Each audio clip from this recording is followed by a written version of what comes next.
Welcome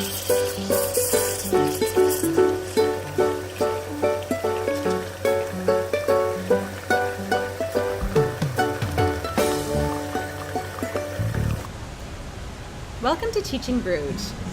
Today we're going to talk about something that has a lot of people talking. Scratching their heads. And attempting things and discussing in the staff rooms, and that is flipped learning. Yeah. The good, the bad, and some of the ugly. And there's some misconceptions behind flipped learning, and there's some things that are entirely accurate about flipped learning. I mean, the reality is a lot of times when they try to flip the classroom, it seems like an overwhelming task. When the reality is, it's not nearly as overwhelming as you think it is. But first off, let's kind of define, what is flipped learning? Well, let's step back even from that. And let's just clarify that if you decide to flip something, you could flip a single lesson. Yeah. So you could flip a lesson, or you could flip a unit, or you could flip your entire classroom for the full year. Yeah. The third one is the most work. For logical reasons, yeah. And it can be an overwhelming thing to think, oh, if I flip, I should do it the whole classroom. Ease into it. The same way he's into tech, he's into flipped learning. It is successful. It is shown to be quite successful. But don't think it has to be this approach that you take to everything you do. Don't think it's like adopting a full new program. It's not. It can be very basic and very simple. And it could be something where it's actually only geared to a certain segment of students within your classroom. Yeah. Differentiation. Exactly. Yep. So I have a partially flipped classroom. I do not flip everything. I flip some things. And a lot of my stuff ends up being flipped for the sole purpose of differentiation, to allow my students who need a bit of extra time to go home and re-understand the concept as whatever I've drawn on the board that day and explained, post up to my site, and they can go home and they can re-watch that as they're doing homework and going, oh, right, that's what she meant. Instead of sitting there ready to have a complete meltdown because they knew that they were taught it, but they have no idea what it was they were supposed to do. I mean, I as an elementary teacher, I use it more on a one-off basis, or as, a small, very, very small part of the unit. It's excellent for sub days. Yes, it is. We'll talk about that a little bit later. Once we create a bit more of a specific definition of what it is and what it isn't. Yes. Then we'll give you some examples of things that we've tried and things we've heard people try. So the Flipped Learning Network has created a definition of flipped learning. And this is what they have. This is a quote. Flipped learning is a pedagogical approach in which direct instruction moves from the group learning space to the individual learning space, and the resulting group space is transformed into a dynamic, interactive learning environment where the educator guides students as they apply concepts and engage creatively in the subject matter. All right, sounds technical. What does that really mean? Isn't that all of life? So when you're explaining something to your kids at the front of the room, if you can record it and then have it somewhere that they can rewatch it, that, for starters, that helps take it from the group learning space into the individual learning space. If you can actually do that in advance, then what can happen is, instead of using that time where you've been explaining something at the front of the room at the board, they could actually be doing something else, an activity. And then the kids that really aren't getting it, you can pull to the side and re-explain things on the board. Yeah. That's kind of that's the Coles Notes version. Okay, cool. All right. So is there anything important we need to know about flipped learning in particular? Is there anything that is a core foundation of flipped learning? Well, for starters, you need to make sure, there's a few things to keep in mind if you want to be successful with it. You don't want 20-minute videos. Fair. In fact, my personal rule is one concept, one video. So it could be that in a normal lesson, there may actually have been 2 videos made for it because there was 2 concepts being taught. So I want to make sure that I keep it short and I keep it sweet. 5 minutes. And an example of that would be someone like Khan Academy. His videos are typically at longest 8 minutes, and that's with a heavier high school concept. Your elementary concepts are typically 3 to 4. And within one kind of lesson that he's put there, there's typically 2 or 3 different videos. Yeah. So it keeps the engagement level there. The fliplearning.org, they have the 4 pillars of flip. So F stands for flexible environment, and the strands that they have within there is establishing spaces and time frames that permit students to interact and reflect on their learning as needed. So that means they should be able to rewatch things, have some space in between watchings, so seeing something in the morning and then going back and watching again that night or a few weeks later. The teacher needs to continually observe and monitor students and make adjustments as appropriate. I mean, you do that anyway. And provide students with different ways to learn content and demonstrate mastery. Again, that's part of good teaching as well.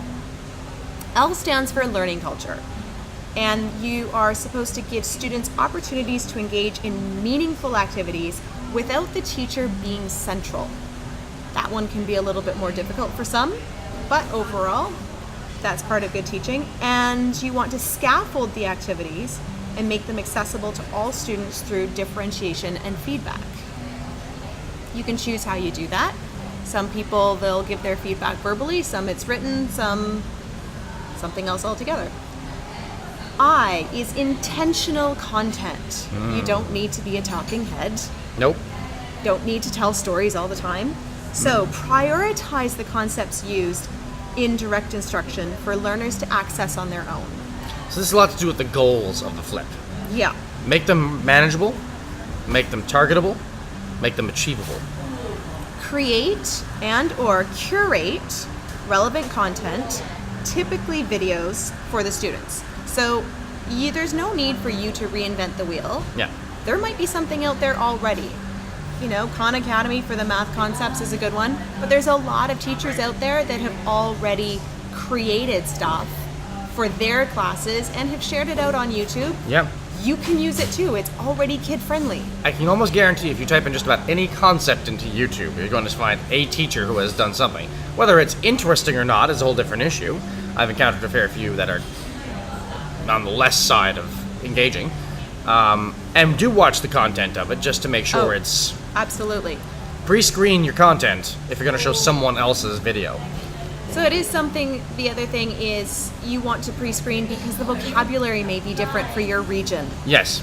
I know, and I'm going to target math in particular on this one, and even in the word math versus maths. If you're a UK, Australian, or New Zealand based, or I'm just using those three as an example, you're going to say maths.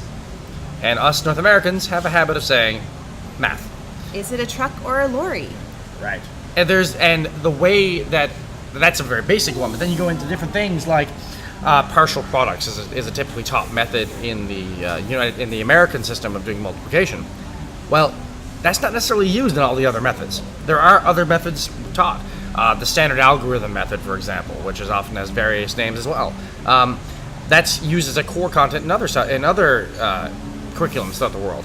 So very much pay attention to the language being used, the words being taught, and in the lessons, and what the person is saying about that. Make sure it makes sense with the mission and values of the programs you're using. Finally, P, professional educator. Make yourself available to all students for individual, small group, and class feedback in real time as needed. So rather than being in front of the board, you're circulating around the room as they're doing their activities. Conduct ongoing formative assessments during class time through observation and by recording data to inform future instruction. Again, that's something that we tend to do, and you're going to have more time to do it because you're not in front of the board anymore. And finally, collaborate and reflect with other educators and take responsibility for transforming your own practice. Really, when you're online looking for those videos that you don't want to have to remake, you're going to be collaborating with other people, and it could be something where you've got a nice set of Quizlet flashcards for the kids to use and you found somebody else's video. You you can trade. Talk to the person, put a comment on their site, and get the conversation going about something. I mean, a lot of educators who post stuff on YouTube want nothing more than someone to have viewed it and actually shared or talked to the person about it. They're not posting it often. Well, they're posting it for the kids, but they're often also looking for other educators to kind of start contributing and getting the conversation going about what they're posting about. Yeah. So again, it's sharing is caring. Exactly. So we got to bear that in mind with flipped classrooms, and with the videos that you find online. Share, talk, move. And the reality is, it's not always that everybody in your school is going to be flipping the classroom. You might be the only educator in your grade level that's attempting flipped classroom in various forms. Doesn't mean that you shouldn't talk about it with others. No. In fact, other people may be looking to see how it goes with you, and in the back of their head, they're thinking, well, if that's successful, I might try that. And the reality is, flipped classrooms wouldn't have gotten successful and wouldn't have gotten popular if someone didn't have the guts to try it to begin with. Yeah. Now, the starting can be daunting. Yes. So here's how I did it. And it was really simple. I went into my classroom one day. I had a MacBook. I opened up QuickTime. I pointed it at the board and hit record. It was that simple. Once I finished recording, I did dump it into iMovie to do a little bit of editing, but I wasn't trying to cut too much out because I had been keeping an eye on the time as I was teaching. So it was kind of one of the, I needed to cut out the little bit of the beginning of me clicking record and then walking up to the board and then walking back from the board. So I trimmed that out, made a couple other small trims, and then I uploaded it to YouTube. There have been others that I've done that took me, an hour to record 5 minutes of video, because as I was going through and explaining things, I was realizing that, I wasn't doing a good job of the explanation, that kids would have questions about something, and because they weren't going to be doing it in class, so I'd go back and re-record things. It can be as daunting or as undaunting as needed. It doesn't have to be through videos either. For example, when I'm going on a sub day, I have a sub plan. Then I typically take an exact copy of that into an email that I'm sending to my kids. I will break it off into a few different emails, to tell you the truth. Typically I have an email per time slot. That way it's not as overwhelming to the kids, and you don't lose a day, so to speak, for the sub.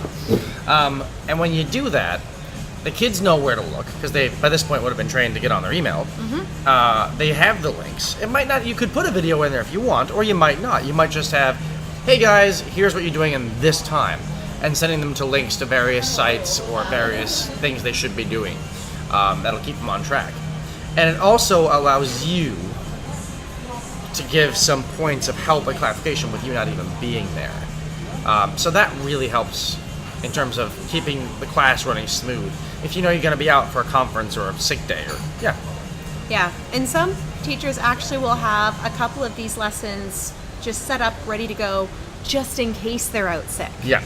So it's something where it may not be a continuation of your current unit, but it is something that would be valuable. It's almost a digital subfolder. Yeah, exactly. So don't be daunted by it, but do start small. Yeah, a lesson or two inside a unit. Keep it basic. I mean, even if you're like, that could still be tough, then try it at a very basic concept. Like, let's say you're trying to do, what it means to be a good learner.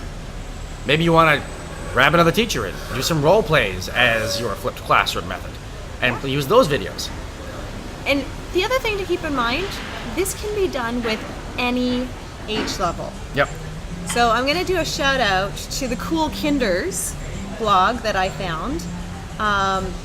And that is a kindergarten teacher who decided to flip her classroom. And the way she set it up is she knew that she had one letter for each week, and she created playlists for the kids, came from various sources. She did some of her own videos, she got some stuff from Sesame Street, some stuff from other places, but she created a playlist for each week of the school year.